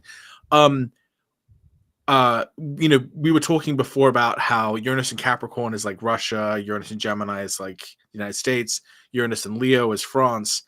Is I think you've said like Sagittarius is like the English Is sign English? Yes, thing? yes, yeah. I don't know where you're getting the Aries rising for. I don't think we know what time the coronation happened in 1066 of William the Conqueror. This is the noon chart I have. I suppose if it happened at noon, if I change the house system, and if it happened at noon sharp, then that looks like it could have been Aries. But I've never seen a time chart proposed for this event. Yeah, okay. So if you presume, like, if there is information out there saying that it actually happened, the coronation happened at noon. Yeah, very often they happen in the morning. But Oh, look, it's look where Uranus is. well, yes, yes, yes. Shall I can just do the quick Great Britain thing. I mean, this really speaks volumes. So this is my Great Britain A file, UK quickie. a UK quickie, 2,582 charts. If I just look for charts in this file, in this British file that have Uranus and Sagittarius, yeah, it's really just like the we covered this ages ago on a live stream. Whoops, I'm sorry, I'm doing the Oh, I wrong. can't remember if you have. This Yeah, is yeah, interesting to me. we covered this like a year ago. Oh, maybe we Um, did. yeah. So yeah, Okay. this is 1066. The abdication of Richard II that I showed earlier, that was Mm. also Uranus in Sagittarius, where the Lancasters are coming into power. The death of King Edward IV in 1483, a century later. The Battle of Bosworth in 1485, where my kingdom for a horse, all that stuff. Um, yeah, the Mary Queen of Scots, the mother of King James that I showed, and when she's eventually arrested, she was kept in prison for a long time. But her when she surrendered and her army was defeated, and then when her grandson is executed again, you remember I'm talking about the deaths. This was Uranus at the end of the British Civil War. Uh, um, King Charles is executed when Uranus is in Sagittarius. Oh, sorry, the Civil War was still going on. It ended 2 years later while Uranus was conjunct Neptune in Sagittarius. Yeah, the defeat of Napoleon, Waterloo is obviously a crowning achievement for Britain, and leads to them sort of being more involved in European politics from here on with the defeat of Napoleon. So Uranus is in Sagittarius there. And then the next time Uranus will go into Sagittarius, it'll be the war that actually took place right outside my door. In fact, this is the British Boer War of 1899 to 1902. The governor of South Africa at the time literally lived in the house next door to the one I'm sitting in. like Wow. 10 feet from the wall I'm pointing at is the house where the governor of the Cape Colony lived at the time. And outside my gate on our sidewalk here in Cape Town, there was a mass of protesters protesting the British regime, and the war was breaking out. So yeah, I'm literally. It's funny to be talking about this because I'm literally living in the middle of it. I also live I live on the battlefield of the Battle of Muizenberg of 1795, when the British first took the Cape Colony. But anyway, long story short, this terrible war where the British literally used concentration camps, and I mean, it was just brutal. The balance of this war occurred when Uranus was in Sagittarius. And then finally in the 80s, we had the Falkland Islands. Falklands. Yeah, and that was the last time Uranus was in Sagittarius. So yeah, there's something about Britain and Uranus in Sagittarius. They definitely get their imperialistic urges fire up when Uranus is in Sagittarius, shall we say? But yeah, it's an interesting parallel, I Yeah, think, especially to given all that it's that other stuff. opposite to the Uranus and Gemini Right. association with the US, and that that's that special relationship in Yeah. opposition, Yeah. where there's kind of a, when we think, this is so funny because we were talking about this when we were watching, a fish called Wanda together in the watch party for our Right. Yeah. Yeah. Patreon, where it was like this big, a lot of the comedy kind of came from this sort of like American British sort of Right. rivalry Yep. slash, like they kind of like each other, but they also like hate Yeah, us but and make fun of each other. and right, and what we discovered, because on that episode I was using Michael Palin's diaries from the filming of that movie, Right. and we had insight into the production, and it seemed that, like, although the actors generally got along and had respect for each other, that British American dynamic in the movie and the cast did play out in real life. Like, there was tension, in real life, like off camera, Right. which is interesting. Yeah, it's funny. I just watched Cry Freedom, the movie that Kevin Kline did literally just before Fish Called Wanda. And it's a movie, about the murder of Steve Biko. Some of you might know the famous Peter Gabriel song about him. He was a South African anti-apartheid activist. And it blows my mind that Kevin Kline went from playing this really serious drama about apartheid and the murders that were going on, and it's a hard movie to watch in that sense. Really drove the point home. about the horrors of apartheid. And in Michael Palin's diary, he's talking about how, like, when they were just rehearsing for A Fish Called Wanda, they're literally having dinner with the real Donald Woods, the journalist that Kevin Kline had just played in Cry Freedom. And, like, Kevin Kline in Fish Called Wanda is comedic genius. And to know that he came from, like, if you understand that Cry Freedom and A Fish Called Wanda are filmed virtually back to back, it's pretty wild. it's astonishing. Like, he's already a really impressive actor, but to know that he did those movies back to back just blows my mind. Anyway, I digress. Wow. So yeah, I just think it's really interesting thinking about the British American kind of Sure. dynamic as actually kind of Gemini versus Sagittarius in a weird way. Yeah, I agree. And I agree. Yeah.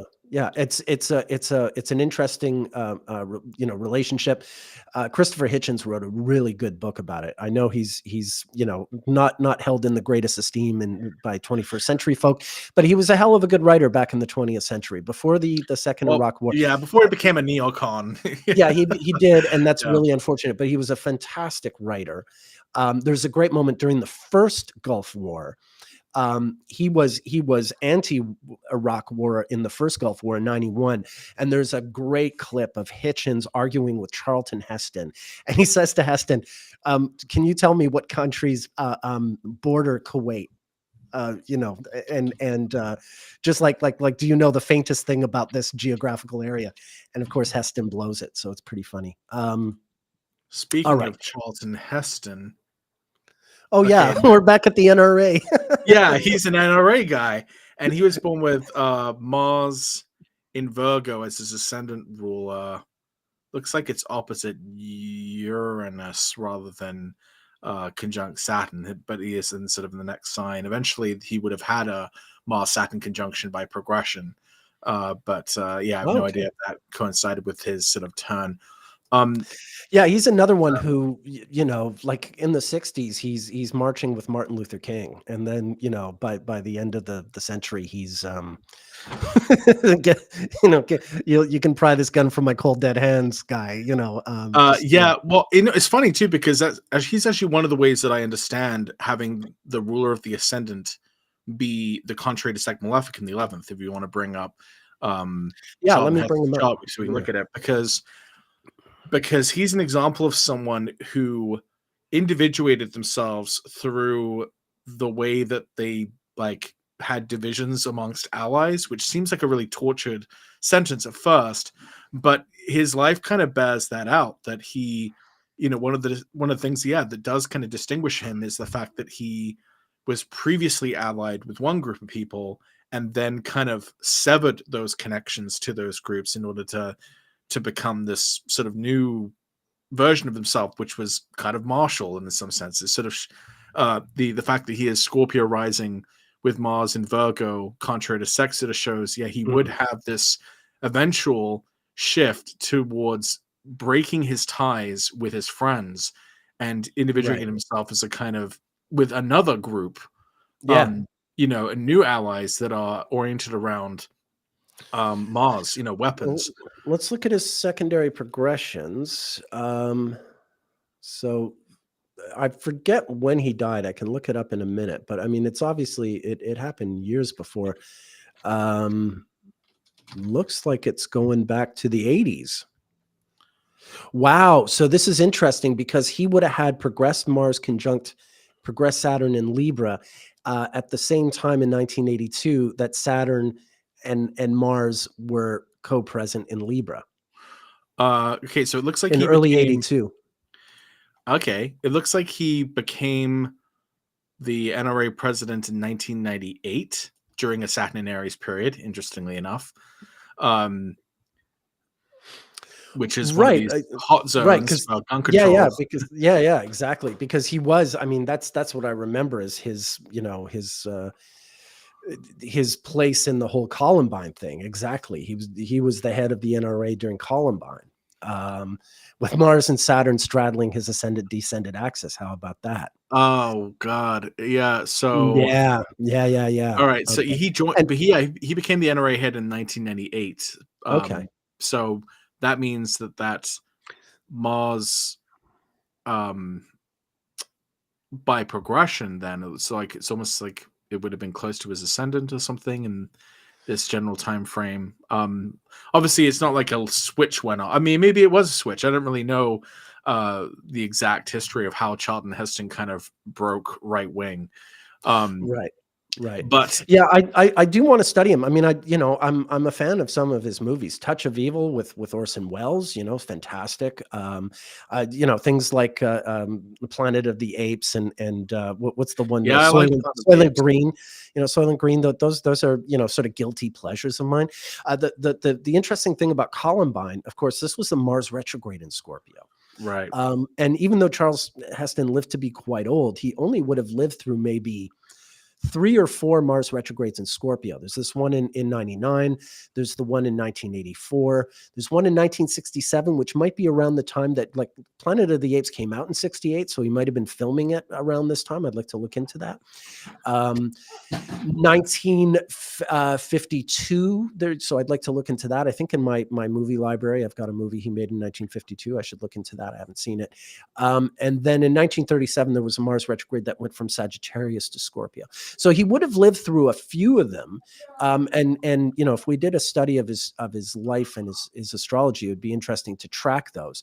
But I do like this is really quite stunning, don't you think? Oh, wait a second. I just looked at like when his political views seem to shift, and it apparently says he did. Was it Reagan? Of course, it was Reagan. It's like his buddy. He gave strong support to Ronald Reagan, but he said the third stage began in 1972. Is when he started supporting Richard Nixon in 1972, and then he gives. That's a hell of a year to start supporting Richard Nixon. I could understand supporting him maybe in 1960, but if you go 72, if you put it to 1972, that would be like basically when Mars would have been applying towards Saturn by progression, right? Yeah, let me go to the chart for the Watergate break-in, June 17th, 1992, with the Sun Venus interior conjunction. Wow. Uranus being in Libra, having just been on his Sun, you can see it's going between his Sun and his Venus there. The progress Mars and Saturn are getting close there. So yeah, that's some interesting stuff. And I wonder, look, Mars at the Watergate break-in, you can see Mars and Saturn would have been conjunct maybe a month or so earlier. That would be interesting to track as well. Looks like it's March or April of 72. There we are. The end of March 72. I wonder if that's around the time that he went for Nixon. I wonder why he went for Nixon then. I think somewhere I've got a biography of his. At some point, maybe we do a study of old Charlton. I especially find people like this fascinating. If they're not just if they're sort of inconsistent, if they go through some weird transformation, it just makes the astrology a little more interesting. I'm noticing his progressed Sun coming to progress Jupiter probably a year after 72, but I wonder what that might have to do in the story as well.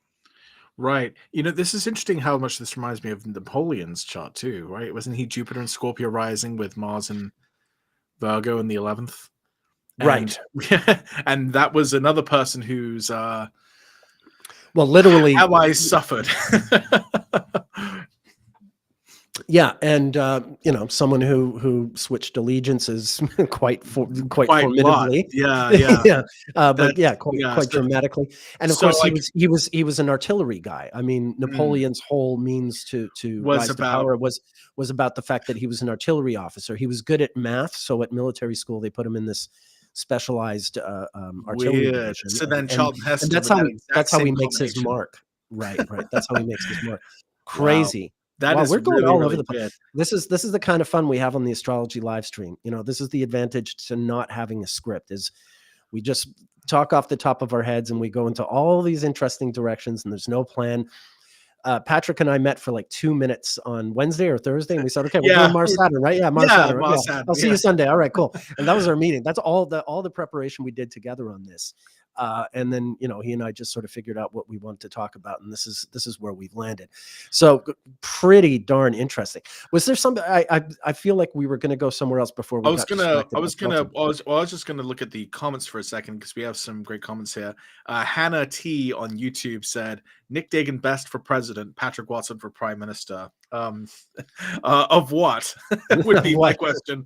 Yeah. I'm already I'm president of Capasar. That's enough for right. me. Also, Patrick's an American citizen where they have presidents, and I'm a Canadian citizen where they have prime ministers. Although I do have a spousal visa in South Africa, which is a republic where they do have a president. So, But I was born in yeah, the UK, so I'm technically not a natural born citizen. So, right. unless That's they pass the Arnold Amendment, but that's the last thing on earth I'd want is to do anything like that. well, it's also funny that you're the American, but you're the one with the British accent. I'm the Yeah, Canadian. I'm the one with the more American accent more than yours. American accent. Yeah, Than, yeah. than yours. Yeah. That's just another one of the crazy dichotomies in the astrology live stream world. I think the bug responds challenge accepted. Men in Black. When the first bug lands, really smart. Why are we talking about Men in Black? Or did that also Uh, come out? No, I don't know. What have I missed? oh yeah, there's Uh, been a lot that's happened. okay. Lana K really likes the Uranus return episode that you did Oh yeah. with Chris. Okay. She says she swears that I listen to it every. I swear I listen to it every couple of weeks. It's one of my favorite podcast episodes ever. Wow. Someone said, "Oh, Oh, Lisa." Lana, I'm so sorry. Lisa McDougall said, "Curious about the chart of the Maid of Norway, whose death allegedly led to the Wars of Scottish Independence, roughly 1296." Huh. Do you know anything about that? I don't. No. Not. I mean, I've looked into Queen Maud of Norway, who was a granddaughter of Queen Victoria, who became Queen of Norway, and she had a Mars-Saturn conjunction. But that's like 600 years after this. I don't know enough about that period. I'd really like to. I don't know. Shall I Google it quickly? Sure. I was just going to go through a few of the other comments. Yeah, do that B. one. Haven says Heston seems seriously misogynist. Some things he does really irritate me. Same. Oh Although yeah, yeah. I did think that honestly, I mean, I know Michael Moore. I have some of his own issues, but I thought at the end of Bowling for Columbine, where he has that interview with Charlton Heston, where he basically just stuns him to silence, is great to watch. Very satisfying. The kids would call it based. That's what the kids would. Yeah, I'm well, yeah, I didn't use that word. I didn't use that term because I feel like it's been sort of co-opted by like Nazis and stuff, and so I Based? feel like Based? yeah. Oh, I know. I see it used by all the lefties I watch. Well, people, I mean, maybe there's been a process of trying to reclaim it. A lot of things that people, happen with that word that I'm just like, I don't know if I'm going to use that word. people not like all slang is Vosh, for me. people like Vosh use it. Like hardcore lefties. Right. People are far more lefty. Yeah, than that's me. true. That's true. Okay. Well, anyway. Yeah, I just So this is the Maid of Norway. We don't know if she's born in March or April. It just says March or April of 1283. And so yeah, there might be a Mars-Saturn sextile, but not much I can say one way or the other about it. Okay, I don't know.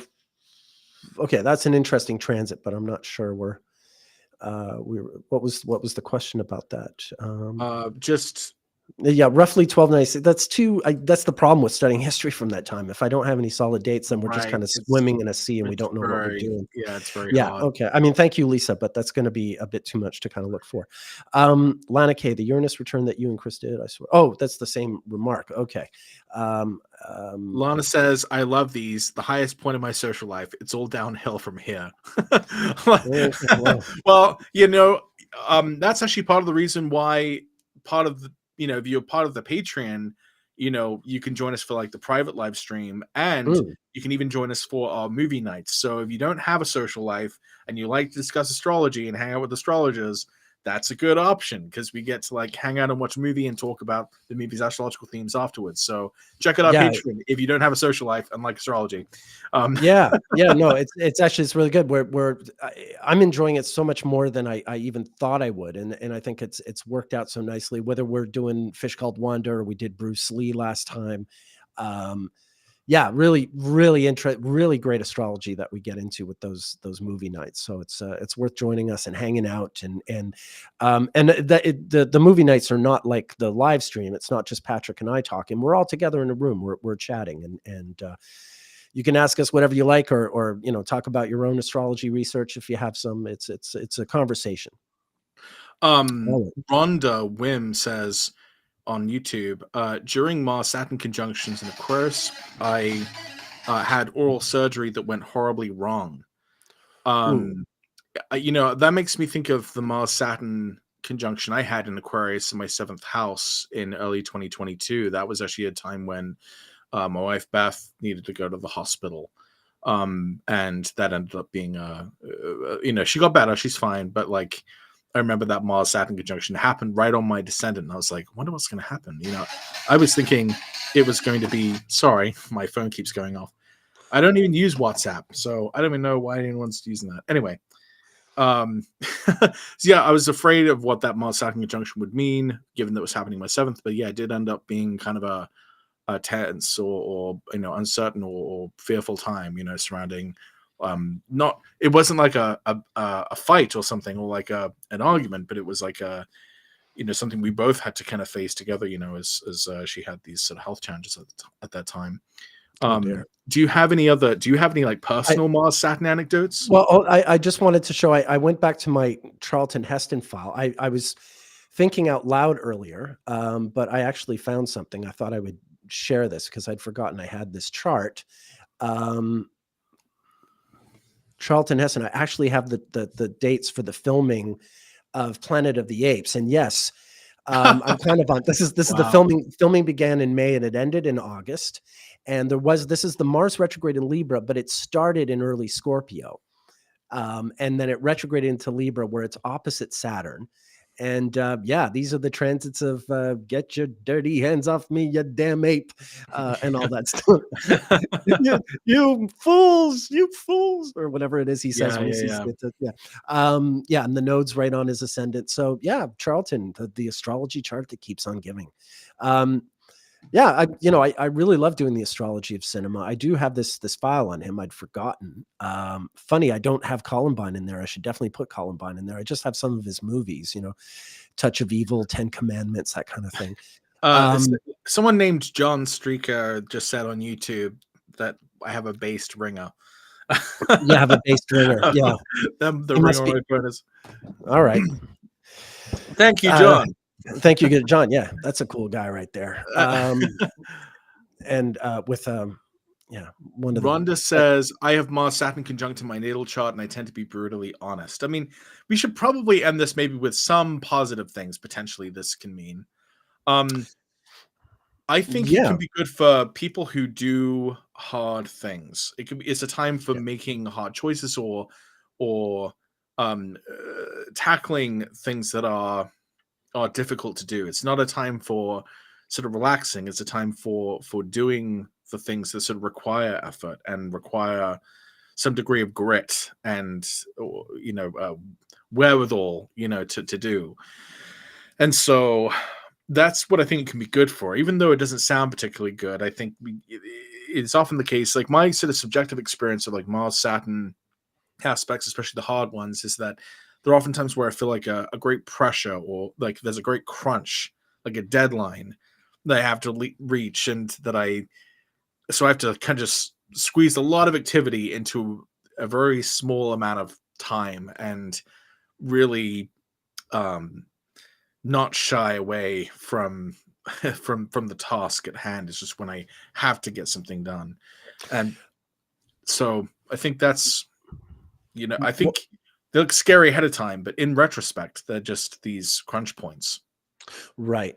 I would say, like what I started off saying when I was talking about Ayanda's roller skating party, for people who've got Pisces placements, who have they have nocturnal charts, and Saturn in Pisces is making life hard for them because it's conjunct their sun in Pisces, or their moon in Pisces, or their Mars in Pisces, or whatever the case may be. Because they have nocturnal charts, the Mars transit through Pisces, bumping into that Saturn, really is, it gets things moving. It's sort of, it moves that block that Saturn is making life miserable with. So yeah, if you've got a nocturnal chart and the Saturn transit is generally speaking, not making you the happiest camper these days, then the Mars transit offers you some respite and some chance to, win some battles, even if you're losing the war. Make sense? Yeah, no, absolutely. We have some good comments here. Rhonda on YouTube says, I can go long with structured or repetitive tasks very fast. For instance, I can work on an assembly line type task perfectly. LOL. They have a Mars-Saturn conjunction. Chelsea Collins on YouTube says, good keyword is sustained effort. Behaven Yeah. says tenacity. Stephanie King says resiliency is my jam with Mars, Saturn, and Libra. Behaven says leadership in hard times. I think those are all really good ways of thinking about Mars Saturn. It's kind of like toughness, a sort of Spartan work ethic, kind of. For sure. For much sure. like 300, much Well, like that Zack Snyder directed. It's funny. Rhonda's name, of course, makes me think of the Beach Boys song. And there's another And Beach Boys helping. song, Good Vibrations, was recorded during a Mars-Saturn conjunction. And come on, it's good vibrations. That's I've got to say, Gotta keep those moving. that is the least. I would not have expected these kind of vibes at Right. the Well, recording I of mean, that song. to be fair, Brian Wilson was really struggling with a mental health crisis when he did this. He was no picnic to work with. I mean, it's funny that he created a masterpiece and it's a real sort of feel good kind of song. But this is a rough time in his life and he hasn't even heard Sergeant Pepper yet.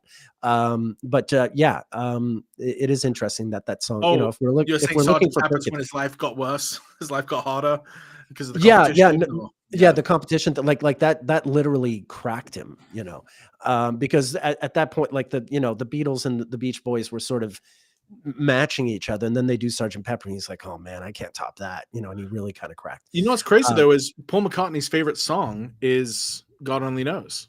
Yeah. No, I mean, that's an interesting pair to study. They're born like what, 2 days apart or something, a day, Yeah. 2 days apart. They're both bass players. They're both, sort of the leaders of their respective bands, or certainly the hardest sort of driving members of their respective bands. That's an interesting pair to study. I mean, McCartney wasn't trying to hurt Brian Wilson. He was just trying to make a good album. But yeah, it really sort of freaked him out. That would be an interesting pair to cover sometime. Speaking of pairs, I wanted to give you a little bit of a shout out because we'd mentioned before that two of the people we kind of expected to kind of get Plutoed was Greta Thunberg and Right. and her counterpart Carl Rittenhouse. And Right. did you hear the story about how she just got arrested? She just got arrested in the Netherlands, in The Hague. Yeah, Not only did she get arrested, but like there's been tons of like hit pieces because she's just come out with this book, which is very like sort of anti-capitalist because obviously it's pointing to capitalism as kind of the underlying reason why all of these things are kind of happening. And so it's just interesting kind of seeing the way that the media landscape is kind of like turning this tide almost against her, whereas previously it was she was sort of more being supported. Now she's kind of it's like she's finally sort of run afoul in a sense of the powers that be, as it were, which is interesting because we were kind of, and it's interesting too that at the same time I think Carl Rittenhouse has like come out with this like new show or something. And a talk show thing. Right. I saw him do some public appearance where he got like booed off the stage basically and had to leave. So we touched on that. I'm still waiting for Banksy to appear in the news. Remember we were talking about how that guy will likely surface. Rhonda was very excited when I mentioned the song Help Me Rhonda. So I went and had a look at that chart. They recorded it in 2 sessions a year before they did Good Vibrations. And it's another sort of Pisces thing, Saturn in Pisces, opposite Mars in Virgo. So Rhonda, even your namesake song plays into the whole Beach Boys theme that I introduced a little while ago. All right. If anyone else is named after a Beach Boys song, I may or may not have the chart for it. Okay. What else do we have going on? I can't think. I'm trying to remember if there was something. Oh, yeah. There was one other thing I wanted to mention quickly. 2 charts that I came across. that I think play into this story interestingly. Just as an afterthought, Mm-hmm. the first one, the purchase of Manhattan Island by the Dutch traders, like the the beginning of New York City, so to speak, purchased on August 10th, 1626. Yeah, with Mars, Saturn. Okay, the Mercury's in the middle there, but you've got this Virgo stellium. So the Mars Saturn conjunction in Pisces opposes all that. That's kind of interesting. And then the other one is the Constitution for the Republic of Vermont, my personal favorite American state. Being from Montreal, Vermont is kind of like our local America. I used to go to Burlington to see rock concerts all the time, and I really love that state. And the Constitution of Vermont. Vermont became a republic a good 20 years before they joined the United States. They were like an existing republic. They have more grounds to secede if they want than Texas does, which is not something that Texans like hearing, but it's absolutely true. Vermont is a real sort of independent state, and of course, they also have Ben and Jerry's ice cream. And yeah, there's a loose Mars Saturn conjunction in that signing as well. And what I was looking for was, I'm sorry, I should have specified Mars Saturn conjunctions that coexist with eclipses. That's what I was looking at for the New York thing, because you can see there's a solar eclipse with a Mars Saturn, and with Vermont there's a solar eclipse with a loose Mars Saturn. That was the thing that I wanted. I wanted to introduce the fact that the Mars Saturn conjunction, of course, coexists or is co-present with the solar eclipse. Speaking of Ben and Jerry's, Oh boy. I believe Ben and Jerry were born like 3 days apart or something like that. They're both time twins. Oh, okay. We should have. I've never looked at their charts. Yeah, I've always thought that would be a good case to look at because they're not related or anything. Obviously, they just happened to meet in college or something. What do you mean they're not related? They must have grown up in ice cream land together. They must have grown up as children. I'm definitely a fan of the fish food flavor. That's are you? Okay. Definitely one of my faves. Often my stepdaughter, when I'm in Vancouver and I go shopping, my stepdaughter loves the chocolate therapy, so I always bring that home for her. Yeah, earthquake in New York last Friday. Good point. Thank you, BNL Dell. Yeah. So, and the cicadas are exploding later this month after the eclipse. That should be interesting as well. What have you heard? Have you heard what's happening with the cicadas specifically for this year? Well, yeah, because there's the 13-year cycle and the yeah. 17-year cycle that are overlapping, and so it's going to be the cicada apocalypse. Yeah, I kind of wish I was there just to witness that. I missed the last explosion. I don't know. It's something you miss. It's yeah, right. I know. Kind of freaky. For a day. They're very loud. You're probably going to have it in where you are in Michigan. Yeah, right? probably. Yeah. I think because I saw the map, like there's some places where you'll just have the 13, some places where you just have the 17. But I think where you are in Michigan, you might have both. Like there's some area like Ohio, Michigan, if I remember correctly, will have the 13s and the 17s sort of together. So I wonder, is that like a Saturn Pluto opposition or something or is that closer to Saturn? I guess it's kind of I wonder what planetary cycle, if at all, those two cicada cycles are related to. Right. Okay. Well, anyway. I think I'm out of steam. Who are you, Watson?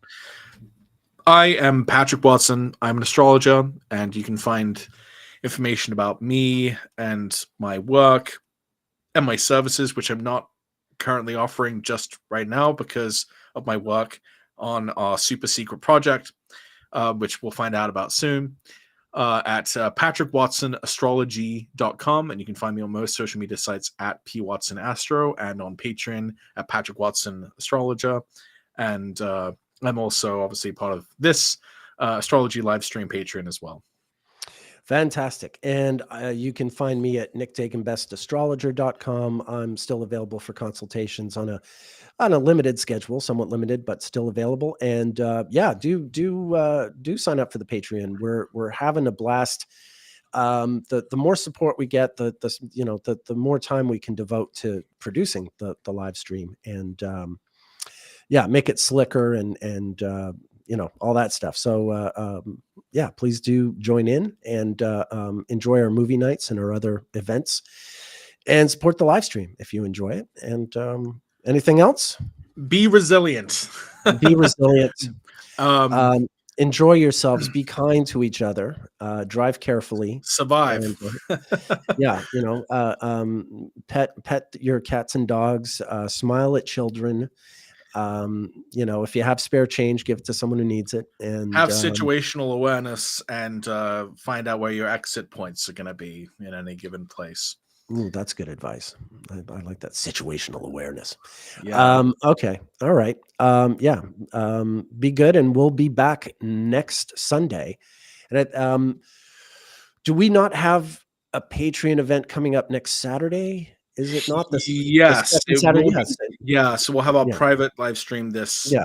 Saturday night, probably.